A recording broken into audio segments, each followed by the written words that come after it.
I just want to share a story right here. Je veux juste partager avec vous une histoire où deux anges sont apparus dans ma chambre quand j'étais juste un jeune homme de 20 ans. Je traversais une période difficile. J'essayais de décider si je restais ou pas dans l'armée. Je passais au travers de certains domaines de ma vie et je voulais vraiment savoir si Dieu était avec moi. Une nuit, je pense que c'était peut-être tôt le matin, je regarde dans le coin de mon placard et je vois deux énormes anges debout. Et ils étaient environ aussi hauts que le plafond. Et la chose à leur sujet est que l'un était blanc et l'autre était noir. À l'époque, je n'avais pas compris de quoi il s'agissait. Comme, pourquoi verrais-je un noir et l'autre blanc? J'ai dit à ce moment-là, parce que parfois vous êtes dans une rencontre et vous dites des choses assez bizarres, vous êtes abasourdi quand ça se passe, alors j'ai juste dit, qu'est-ce que vous faites ici? Et ils m'ont regardé, ils riaient, ils souriaient. Ils n'ont pas dit un mot, ils m'ont juste souri. Ils n'arrêtaient pas de me fixer, et peu de temps après, le rêve s'est terminé. Rêve ou vision? Je ne sais toujours pas à ce jour, que ce soit ou non un rêve ou une vision, ça se passe comme ça parfois. Mais en y réfléchissant, vous savez, maintenant, des années plus tard, mon ministère a assumé une facette multiculturelle. J'ai un cœur pour l'unité dans le corps du Christ et ce que Dieu m'a montré, vous savez, quand on fait des rencontres, nous ne faisons pas que des rencontres juste pour le plaisir de les faire. Des rencontres avec Dieu, qu'il s'agisse de rêves, visions, elles ont un but et le but est pour vous de vous rapprocher de Dieu. Dieu vous rencontre parce qu'il veut se rapprocher de vous et il veut que vous le cherchiez. Il veut que vous ayez faim de lui. Il vous aime. Dieu fera tout ce qu'il faut pour vous rejoindre. Alors, ce jour-là, ça a changé ma vie. Une rencontre de rêve. Une rencontre avec Dieu peut changer votre vie pour toujours. Alors maintenant, je veux dire, depuis que j'ai eu cette rencontre, le Seigneur me montrait que j'aurais un ministère multiculturel. Cela n'atteindrait pas seulement les gens de ma propre race, cela atteindrait tout le monde. Et donc, si Dieu vous donne un rêve d'ange, si vous avez un rêve de voler, ces rêves sont des rencontres du Seigneur. Et que fait-il? Il essaye de vous rencontrer. Il veut que vous arriviez à mieux le connaître. Et donc, en ce moment, Dieu m'a fait grâce de pouvoir prier pour les gens, recevoir des rencontres de Dieu, recevoir des rencontres de rêves. Mais pas seulement pour faire des rencontres, mais pour les comprendre. Parce que, n'est-ce pas de quoi il s'agit vraiment?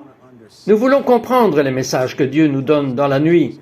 Alors, maintenant, si vous voulez cela pour votre vie, pourquoi ne vous joindriez-vous pas avec moi en ce moment dans la prière et juste le recevoir tout de suite? Recevez une transmission pour pouvoir voir plus dans l'esprit. Nous devons pouvoir voir dans l'esprit. Nous devons être capables de discernement. Ce mot-là, voir, il est dit dans Hébreu.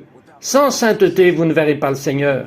Ce mot, orao, signifie percevoir ou expérimenter Dieu et aussi pour voir réellement ou regarder. Dieu veut que vous le voyiez. Il veut que vous le voyiez haut et élevé au-dessus de votre situation aujourd'hui. Alors maintenant, arrêtez ce que vous faites en ce moment. Regardez juste ici.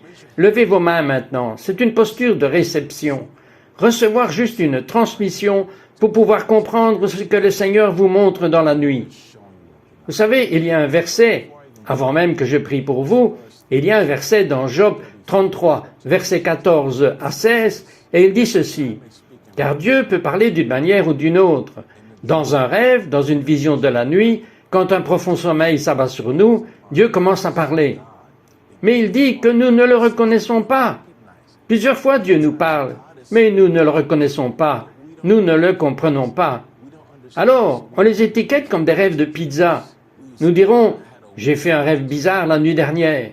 J'ai rêvé que je voyais un arbre et que cet arbre est tombé tout d'un coup. Comme, gros problème, c'est un arbre.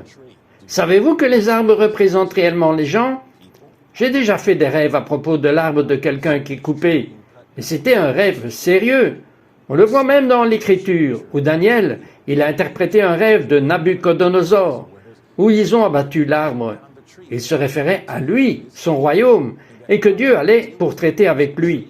Alors, les arbres, ça veut dire quelque chose. Alors vos rêves, Dieu essaye de vous parler dans vos rêves. Alors maintenant, si vous voulez cela, si vous voulez une transmission, pouvoir comprendre ce que Dieu vous montre dans les saisons nocturnes, Je vais prier pour vous en ce moment. Recevez simplement cette transmission. Père, je prie maintenant au nom puissant de Jésus, que maintenant ceux qui veulent en voir plus, ceux qui veulent comprendre leurs rêves, je prie pour que tu le leur donnes maintenant, qu'ils commenceront à te rencontrer dans les saisons nocturnes. Ceux qui disent qu'ils ne se souviennent même pas de leurs rêves, ils vont commencer à retenir avec clarté. Ils vont commencer à voir dans l'esprit. Ils commenceront à discerner ce qu'il y a autour d'eux et qu'ils pourraient te voir clairement dans leurs rêves. Et qu'en conséquence de ces rêves, ils se rapprocheront de toi et ils pourront interpréter leurs rêves et les rêves des autres et qu'ils commenceront à te connaître plus afin qu'ils puissent te faire connaître. Et nous prions ceci maintenant au nom puissant de Jésus. Amen. In Jesus' mighty name, amen.